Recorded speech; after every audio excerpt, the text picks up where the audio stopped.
Le saviez-vous? Le mont Everest, le plus haut sommet du monde, grandit d'environ 4 mm chaque année. Cette croissance, apparemment insignifiante, est une manifestation directe de forces immenses et invisibles qui opèrent sous nos pieds. Nous faisons référence au mouvement incessant des plaques tectoniques, le véritable moteur qui façonne la géographie de notre planète. Ce sont ces gigantesques pièces de la croûte terrestre qui redéfinissent les océans, élèvent des chaînes de montagnes majestueuses et déchaînent la furie des volcans et des tremblements de terre. Mais comment des masses aussi colossales peuvent-elles se déplacer, remodelant la Terre à une échelle de temps géologique? La réponse réside dans une compréhension profonde de la structure interne de notre planète et dans la théorie de la tectonique des plaques. Pendant des siècles, l'idée de continent immobile a dominé la pensée scientifique, une notion qui semblait incontestable pour beaucoup.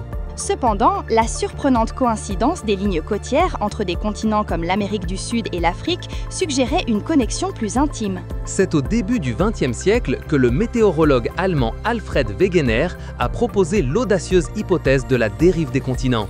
Wegener a observé des similitudes étonnantes dans les fossiles de plantes et d'animaux trouvés sur des continents aujourd'hui très distants, comme la fougère Glossopteris en Amérique du Sud, en Afrique, en Antarctique, en Inde et en Australie.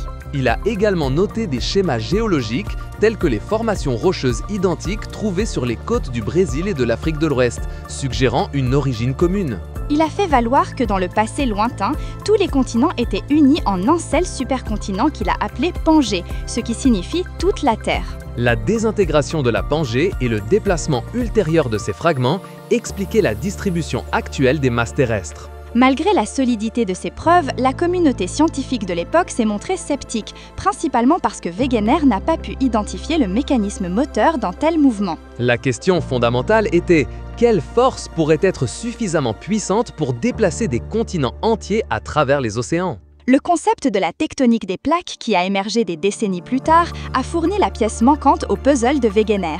La Terre n'est pas une sphère solide et statique, mais une structure dynamique composée de plusieurs couches concentriques aux propriétés très distinctes.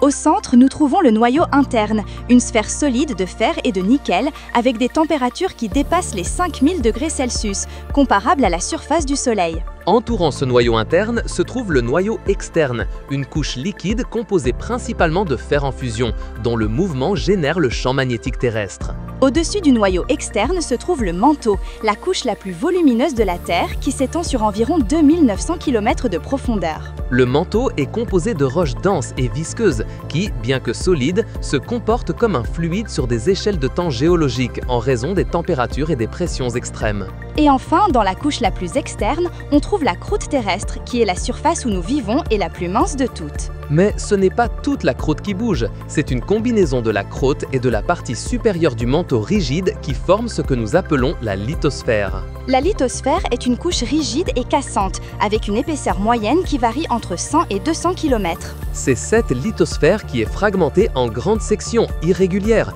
comme les pièces d'un gigantesque puzzle que nous appelons plaques tectoniques. Sous la lithosphère se trouve l'asténosphère, une portion du manteau supérieur qui est moins rigide et plus plastique, permettant aux plaques de la lithosphère de glisser sur elle. L'asténosphère, bien que solide, présente une viscosité si faible qu'elle permet un flux très lent de matériaux rocheux, presque comme une mélasse très épaisse. Ce comportement semi-liquide de l'asténosphère est fondamental pour que les plaques tectoniques puissent se déplacer. Alors, quelle force impulse le mouvement continu de ces gigantesques plaques sur l'asténosphère ? Le principal mécanisme est la convection du manteau, un processus impulsé par la chaleur radiogénique provenant du noyau de la Terre. Le matériau le plus chaud du manteau, étant moins dense, monte lentement vers la surface, de la même manière que l'eau chaude monte dans une casserole. À mesure que ce matériau chaud se rapproche de la lithosphère, il se refroidit, devient plus dense et par conséquent commence à redescendre vers les profondeurs du manteau. Ce cycle constant de montée et de descente crée des courants de convection gigantesques à l'intérieur du manteau. C'est l'entraînement de ces courants qui agit comme un tapis roulant, impulsant le mouvement des plaques tectoniques qui flottent sur l'asténosphère. De plus, il existe d'autres forces qui contribuent significativement au mouvement des plaques. L'une d'elles est la poussée de la dorsale médio-océanique, ou ridge push, qui se produit aux limites divergentes des plaques. Ici, le magma chaud monte et forme une nouvelle croûte océanique, qui s'élève et ensuite glisse vers le bas depuis la crête de la dorsale en raison de la gravité. Cette poussée gravitationnelle agit comme une force qui éloigne les plaques l'une de l'autre depuis le centre de la dorsale. Une autre force cruciale est la traction de la dalle, ou slab pull, qui se produit aux limites convergentes où une plaque se subduit. La portion de la plaque qui s'enfonce dans le manteau se refroidit et devient plus dense que le manteau environnant, ce qui la fait tirer le reste de la plaque vers le bas par son propre poids.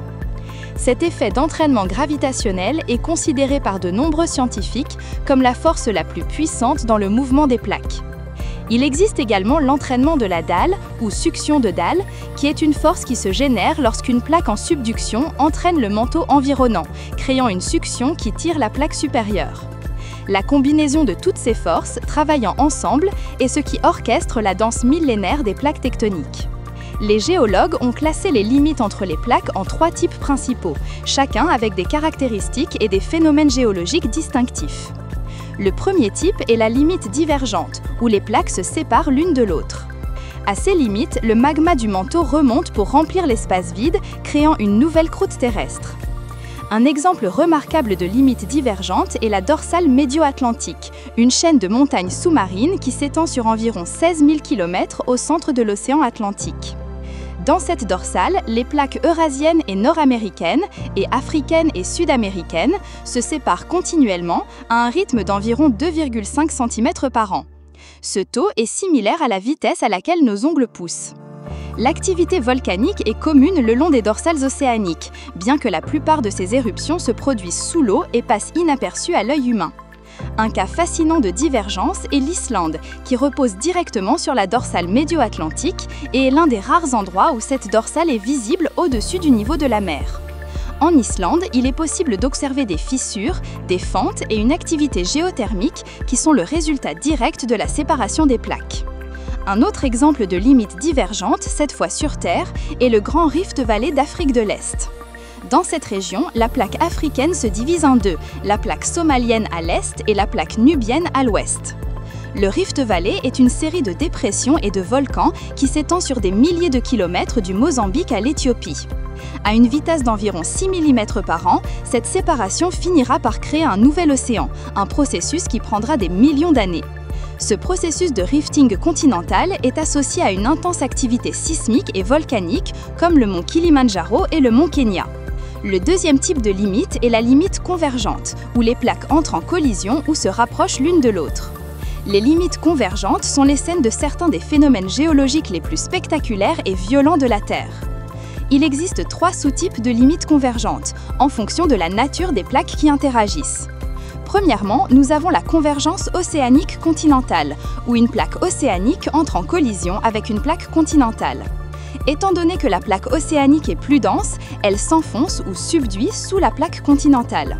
Ce processus de subduction est responsable de la formation de profondes fosses océaniques, comme la fosse Pérou-Chili, qui atteint des profondeurs de plus de 8000 mètres. Le matériau de la plaque océanique subduit fond partiellement à mesure qu'il descend dans le manteau, générant du magma qui remonte et forme des chaînes de volcans sur le continent. Les majestueuses montagnes rocheuses en Amérique du Nord et la cordillère des Andes en Amérique du Sud sont des exemples impressionnants d'arcs volcaniques formés par ce type de convergence. La cordillère des Andes s'étend sur plus de 7000 km le long de la côte ouest de l'Amérique de la Scie, étant la plus longue chaîne de montagnes continentales du monde. Cette cordillère est le résultat direct de la subduction de la plaque de Nazca et de la plaque antarctique sous la plaque sud-américaine. Un autre sous-type est la convergence océanique-océanique, où 2 plaques océaniques entrent en collision. Dans ce cas, l'une des plaques océaniques, généralement la plus ancienne et la plus dense, subduit sous l'autre.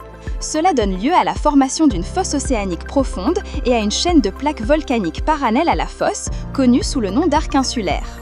Un exemple classique de ceci est la ceinture de feu du Pacifique, une vaste région qui borde l'océan Pacifique et abrite la majorité des volcans actifs et des tremblements de terre les plus intenses du monde.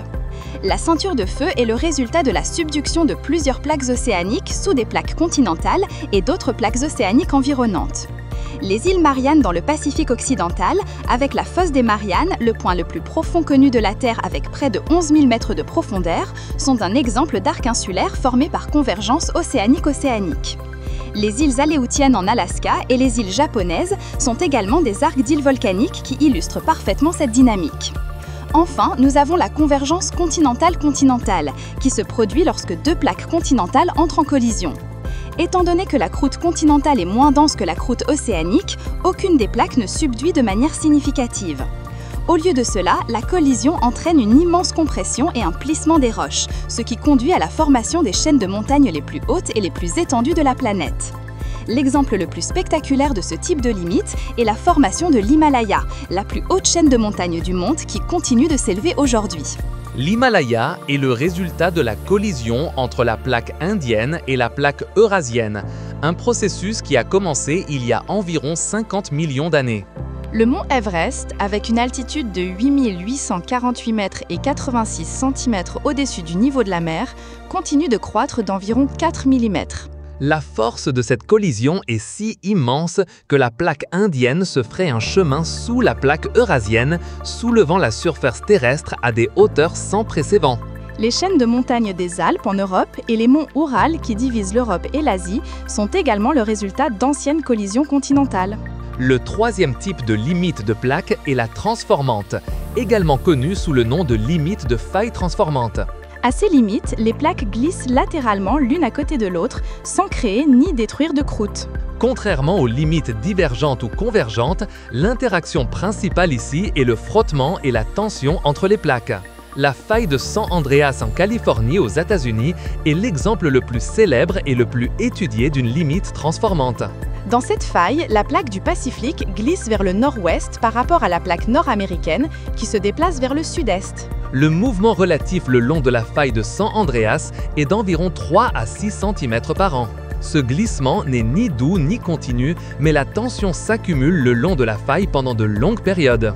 Lorsque la tension accumulée dépasse la résistance des roches, une libération soudaine d'énergie se produit sous forme de tremblement de terre. Le tremblement de terre de San Francisco de 1906, qui a dévasté la ville et causé des milliers de morts, a été un événement dramatique dans la faille de San Andreas.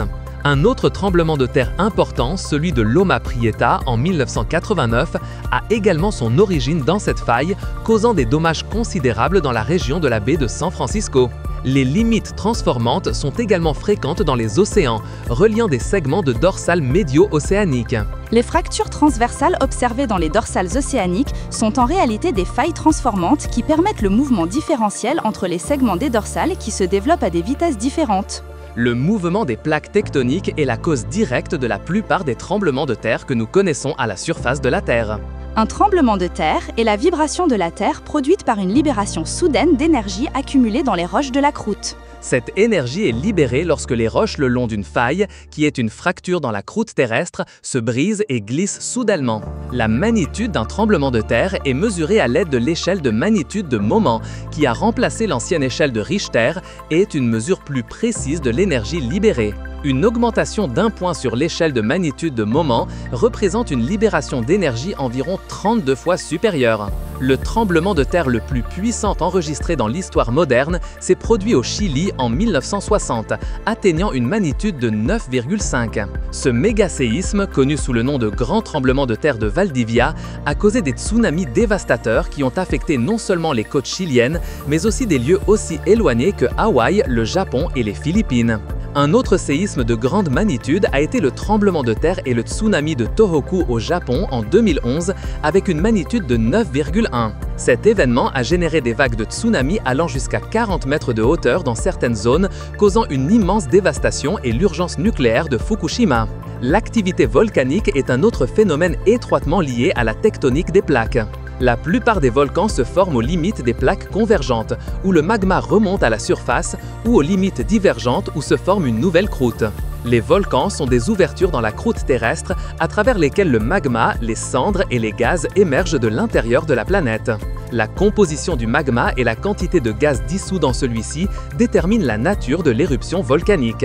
Les volcans avec un magma visqueux et riche en gaz, comme le mont Vésuve en Italie, ont tendance à avoir des éruptions explosives et dangereuses. L'éruption du Vésuve en l'an 70 après Jésus-Christ a enseveli les villes romaines de Pompéi et d'Herculanum sous des couches de cendres et de matériaux pyroclastiques. D'autre part, les volcans avec un magma plus fluide et avec moins de gaz, comme ceux d'Hawaï, produisent des éruptions effusives avec des coulées de lave plus lentes et moins explosives. Les îles d'Hawaï sont un exemple fascinant de volcanisme non lié aux limites des plaques, mais à un point chaud ou hotspot. Un point chaud est une plume de matériaux chauds et ascendants du manteau qui perfore la croûte, créant une chaîne de volcans à mesure que la plaque tectonique se déplace au-dessus de lui. Le parc national des volcans d'Hawaï abrite deux des volcans les plus actifs du monde, Kilauea et Mauna Loa. À mesure que la plaque du Pacifique s'est déplacée au travers de ce point chaud pendant des millions d'années, elle a créé une chaîne d'îles volcaniques, les îles les plus anciennes étant les plus au nord et les plus jeunes encore en formation. Un autre point chaud célèbre se trouve sous le parc national de Yellowstone aux États-Unis, où une gigantesque chambre magmatique et ses phénomènes géothermiques révèlent une activité volcanique latente. Les géologues étudient les volcans pour prédire les éruptions et atténuer leurs risques, en utilisant des systèmes de surveillance des gaz, de déformation du terrain et d'activité sismique. La formation de montagnes est peut-être la manifestation la plus visible de la tectonique des plaques dans le paysage terrestre. Nous avons déjà mentionné l'Himalaya, formé par la collision continentale, mais il existe aussi des montagnes créées par la subduction. La cordillère des Andes, avec des sommets comme l'Aconcagua de 6961 mètres d'altitude, est le résultat de la subduction de la plaque de Nazca sous la Sud-américaine. Ces montagnes sont constamment façonnées par l'érosion, mais la force sous-jacente de la tectonique continue de les élever. La compréhension des plaques tectoniques est également cruciale pour comprendre la distribution des ressources naturelles. Par exemple, de nombreux gisements de pétrole et de gaz naturel se forment dans des bassins sédimentaires qui sont le produit de la subsidence associée au mouvement de plaques. Les minéraux métalliques comme l'or, l'argent et le cuivre se trouvent souvent dans les régions volcaniques ou dans les zones de collision où l'activité tectonique a concentré ces éléments. Les ceintures de cuivre des Andes ou les riches gisements minéraux associés à la ceinture de feu sont des exemples clairs de cette relation. La tectonique des plaques a également influencé l'évolution de la vie sur Terre en modifiant les schémas climatiques et en créant de nouvelles barrières géographiques. La séparation des continents de la Pangée a fragmenté des populations d'espèces, ce qui a conduit à l'évolution de nouvelles formes de vie adaptées aux environnements changeants. La création de nouvelles chaînes de montagnes a influencé les schémas de pluie et de vent, altérant les écosystèmes à l'échelle mondiale. L'histoire géologique de notre planète est un cycle constant de supercontinents qui se forment et se fragmentent. Après la Pangée, qui existait il y a environ 200 millions d'années, les continents ont continué à se déplacer jusqu'à leur position actuelle. Les scientifiques prédisent que dans environ 250 millions d'années, les continents se rejoindront à nouveau pour former un nouveau supercontinent, peut-être appelé Pangée ultime. La prévision de ce futur géologique nous offre une perspective étonnante de l'échelle de temps dans laquelle opèrent ces forces. L'étude des plaques tectoniques n'est pas seulement une curiosité scientifique, elle a des implications directes pour la sécurité et la planification humaine. La cartographie des failles actives et la surveillance de l'activité sismique et volcanique sont essentielles pour l'atténuation des catastrophes. Les codes de construction modernes dans les zones sismiques, par exemple, exigent des structures capables de résister au mouvement du sol, comme les bâtiments antisismiques au Japon ou au Chili. Les systèmes d'alerte précoce au tsunami, comme le Centre d'alerte au tsunami du Pacifique, utilisent des données sismiques pour détecter les tremblements de terre sous-marins et émettre des avertissements en quelques minutes. La compréhension de la déformation de la croûte terrestre, mesurée avec des systèmes de positionnement global, nous permet de suivre le mouvement des plaques avec une précision millimétrique. Le réseau mondial de stations GPS, par exemple, peut détecter l'étirement ou la compression de la surface terrestre avant et pendant les grands événements sismiques. Cela fournit des données précieuses pour comprendre les tensions accumulées et potentiellement améliorer la prédiction des tremblements de terre. Comment la tectonique des plaques a-t-elle influencé le climat au cours de l'histoire géologique de la Terre? Les mouvements des plaques altèrent la circulation océanique et atmosphérique en changeant la forme et la distribution des continents et des bassins océaniques. Par exemple, la formation du courant circumpolaire antarctique, il y a environ 35 millions d'années, après la séparation de l'Antarctique de l'Australie et de l'Amérique du Sud, a isolé le continent polaire. Cet isolement a favorisé la formation des grandes calottes glaciaires antarctiques et par conséquent un refroidissement global du climat. L'ouverture de l'Atlantique, il y a des millions d'années, a aussi modifié les schémas de courant océanique, ce qui a affecté le transfert de chaleur à travers la planète. La tectonique des plaques est un domaine d'étude en constante évolution, avec de nouvelles recherches qui continuent de révéler des détails sur la dynamique de notre planète. Les scientifiques utilisent des techniques de tomographie sismique pour créer des images tridimensionnelles de l'intérieur de la Terre, révélant la structure complexe du manteau et les zones de subduction. Ces images sont comme des échographies de l'intérieur de la Terre, qui nous permettent de visualiser comment se déplacent les panneaux du manteau et où se trouvent les plaques subduites. La connaissance de ce moteur invisible est fondamentale pour comprendre pourquoi notre planète est si dynamique et habitable. Les plaques tectoniques ne créent pas seulement des montagnes et ne déclenchent pas seulement des tremblements de terre, mais elles recyclent également des matériaux, libellent des gaz volcaniques qui contribuent à l'atmosphère et renouvellent la surface terrestre. Sans la tectonique des plaques, notre planète serait un endroit très différent, peut-être une vaste étendue de terre sans élévation, nous la diversité géologique qui la caractérise. C'est une danse millénaire de géants, lente mais inexorable, qui continue de réécrire la géographie de la Terre moment après moment. L'héritage de ces forces immenses est écrit dans chaque cordillère, chaque volcan et chaque fissure de notre planète. Explorateurs, nous espérons que ce voyage au cœur de la Terre vous aura révélé l'ampleur et la beauté d'un processus qui nous affecte tous. Si vous avez apprécié cette immersion dans le monde des plaques tectoniques, n'oubliez pas de vous abonner à la chaîne Explorando. Laissez-nous un j'aime si ce contenu vous a semblé fascinant. Nous souhaitons connaître vos opinions et vos questions, alors laissez un commentaire ci-dessous. Et partagez cette vidéo avec d'autres esprits curieux afin que davantage de personnes découvrent l'incroyable moteur invisible de notre planète.